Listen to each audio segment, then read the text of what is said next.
Bom dia a todos! Gostaria de compartilhar com vocês mais uma porção da Palavra de Deus que eu tenho certeza que vai edificar a nossa vida. E hoje gostaria de compartilhar um texto que se encontra no Evangelho de Lucas, no capítulo 7, a partir do versículo 36. E dentro desse contexto gostaria de abordar um pouco sobre o orgulho que pode nos impedir tanto de receber como de dar o perdão. E nós devemos reconhecer pelas Escrituras que o perdão não é uma opção. Ele é um mandamento do Senhor para as nossas vidas. Amém? Vamos ler então a partir do verso 36. Convidou-o um dos fariseus para que fosse jantar com ele. Jesus, estando na casa do fariseu, tomou lugar à mesa. E eis que uma mulher da cidade, pecadora, sabendo que ele estava à mesa na casa do fariseu, levou um vaso de alabastro com unguento. E, estando por detrás, aos seus pés, chorando, regava-os com suas lágrimas e os enxugava com os próprios cabelos. E beijava-lhes os pés e os ungia com o unguento.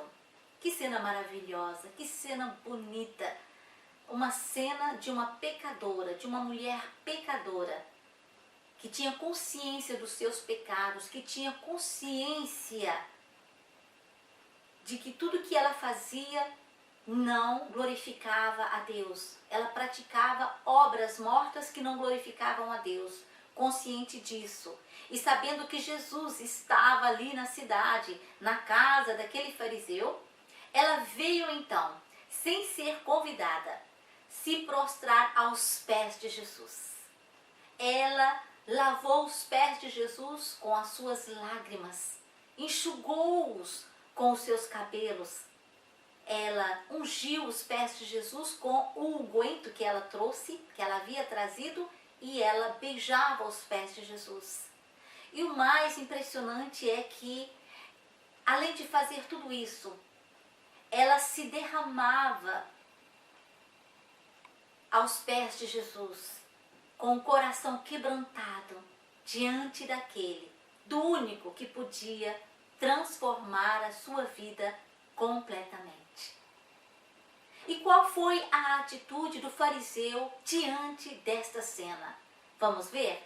No verso 39 nos diz: ao ver isto, o fariseu que o convidara disse consigo mesmo: se este fora profeta, bem saberia quem e qual é a mulher que lhe tocou, porque é pecadora. Primeiro, eu fiquei admirada quando li esse texto há muito tempo, e de ver que um fariseu convidou Jesus para almoçar na casa dele, para jantar na casa dele, porque os fariseus não gostavam de Jesus, eles não amavam a Jesus, eles eram perseguidores de Jesus. Eles queriam, por várias vezes, apedrejar Jesus, jogar Jesus no vale, do monte. E eles queriam matar Jesus. E no final nós vemos que eles armaram para que Jesus fosse morto pelos romanos. E ali está esse fariseu, ali, numa postura de orgulho, de elevação, diante daquela mulher pecadora, diante daquela postura de humildade e de humilhação que ela se colocou aos pés de Jesus. O fariseu era membro de um grupo judeu que observava rigorosamente a lei de Moisés. E eles desenvolviam tanto quanto possível a tradição oral. E eles tinham um zelo piedoso nas sinagogas para a edificação e a instrução dos seus irmãos. Isso para poder obedecer e cumprir a lei de Moisés. Mas ao invés de praticar a lei de Moisés, eles praticavam muito as suas próprias tradições. Eles eram realmente muito apegados às suas próprias tradições e por isso eles se colocavam numa posição de conhecedores, de sábios, de eruditos, daqueles que conheciam a lei, daqueles que podiam edificar e instruir o povo de Israel, o povo de Deus. Mas vamos ver o que Jesus respondeu a este fariseu. Mas antes disso, vamos ver um pouquinho a definição de orgulho. O orgulho é uma opinião muito vantajosa de que alguém tem de seu próprio valor em detrimento dos outros. É uma ausência ou falta de humildade. É uma autoestima excessiva que nos impele a nos colocar acima dos outros. Na religião, é um pecado capital, que dá a sensação de ser mais importante e mais merecedor do que os outros, de não dever nada a ninguém, o que resulta em desprezo pelas pessoas. O orgulho nos impede de nos ver como realmente somos, pecadores necessitados de um Salvador. Em vez disso, nos comparamos com os outros e concluímos que não somos assim tão maus. Esta foi a posição deste fariseu, como dos outros. Não todos, mas a grande maioria. Numa posição de orgulho, numa posição de superioridade pela sua posição, pelo seu conhecimento, pelo que eles exerciam na época. Mas vamos ver o que Jesus respondeu a este fariseu. No verso 40, Jesus diz: dirigiu-se Jesus ao fariseu e lhe disse: Simão, uma coisa tenho a dizer-te. Ele respondeu: dize-a, mestre. Certo credor tinha 2 devedores. Um lhe devia 500 denários e o outro 50. Não tendo nenhum dos 2 com que pagar, perdoou-lhes a ambos. Qual deles, portanto, o amará mais? Respondeu-lhe Simão: suponho que aquele a quem mais perdoou. Replicou-lhe: julgaste bem. E voltando-se para a mulher, disse: Simão, vês esta mulher? Entrei em tua casa e não me deste água para os pés. Esta, porém, regou os meus pés com lágrimas e os enxugou com os seus cabelos. Não me deste ósculos. Ela, entretanto, desde que entrei, não cessa de me beijar os pés. Não me ungistes a cabeça com óleo, mas esta, com bálsamo, ungiu os meus pés. Este era o costume daquela época. Quando alguém era convidado, ele recebia então do dono da casa que o convidara água para lavar os seus pés. Ele era recebido com um beijo e tinha óleo ungindo a sua cabeça. Mas este fariseu, ele não recebeu Jesus segundo o costume da época. Ele não honrou a Jesus. E nós vemos que a mulher, que era uma pecadora e que veio sem ser convidada, ela fez as honrarias da casa. Ela lavou os pés de Jesus, enxugou os pés de Jesus, ela beijou os pés de Jesus e ungiu os pés de Jesus. Tudo isso ela fez, porque ela amou a Jesus, pelos seus muitos pecados perdoados, porque ela sabia que Jesus era o Messias prometido.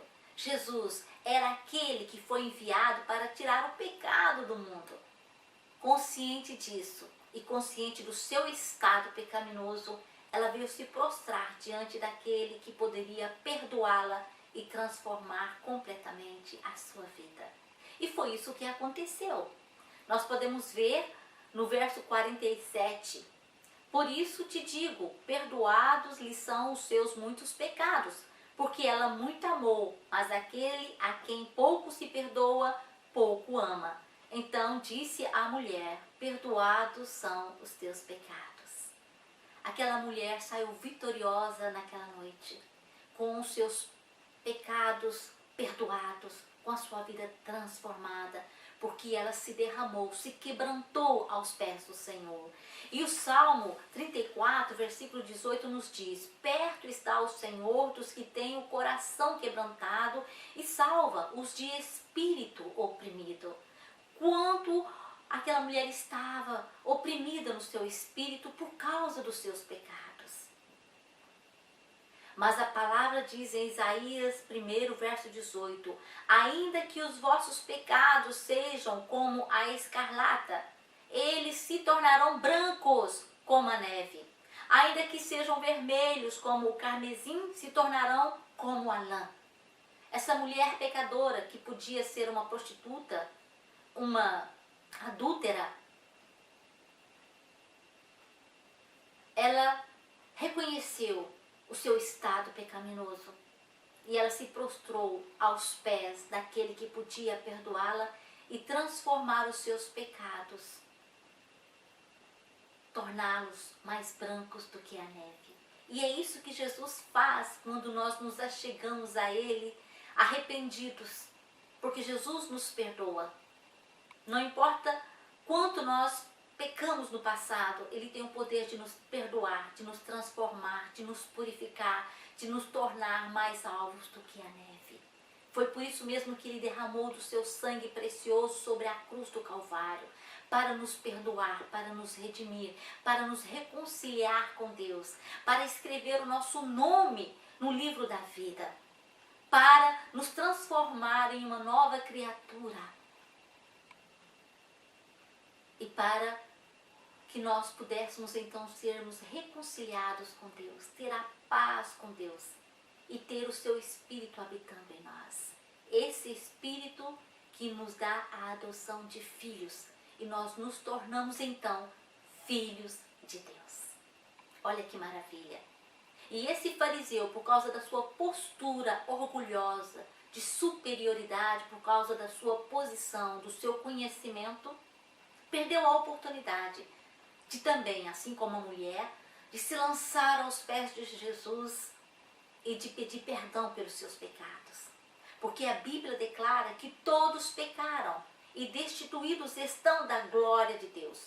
Todos nós carecemos do perdão de Deus, porque nós fomos destituídos da glória de Deus através do pecado. Mas através do perdão do Senhor, nós podemos nos reconciliar com Ele e podemos de novo termos a glória do Senhor nas nossas vidas. Amém? Aleluia! Espero que essa palavra tenha edificado a tua vida como ela edificou a minha. É algo para se meditar, para continuar a pensar, a meditar, a ler, continuar a ler outras referências que possam auxiliar na melhor compreensão desse texto, ler mais sobre o perdão, sobre o orgulho, fazer uma sondagem. Será que há orgulho na minha forma de agir, nas minhas atitudes? Será que eu tenho agido com orgulho, com altivez? Será que eu tenho me colocado numa posição superior aos outros? Eu tenho me sentido melhor do que os outros? Tudo isso é importante que nós possamos fazer uma sondagem na nossa vida. E se for o caso, nos prostrarmos diante dos pés do Senhor, como essa mulher fez. Rendermos a Ele, quebrantar o nosso coração. Porque nós vamos, com certeza, assim como essa mulher obteve o perdão de Jesus, nós vamos também obter o perdão do Senhor para as nossas vidas. Amém? E este é o desejo do meu coração, que você possa ter um encontro pessoal com Jesus, ter a tua vida transformada completamente através daquele que te amou e por isso deu a sua vida por você, pecador, por mim, pecadora, e nos deu a esperança de um dia vivermos com Ele na glória. Amém? Que Deus continue abençoando a tua vida. Eu te espero para uma próxima oportunidade, assim Deus querendo. Até mais e Deus abençoe.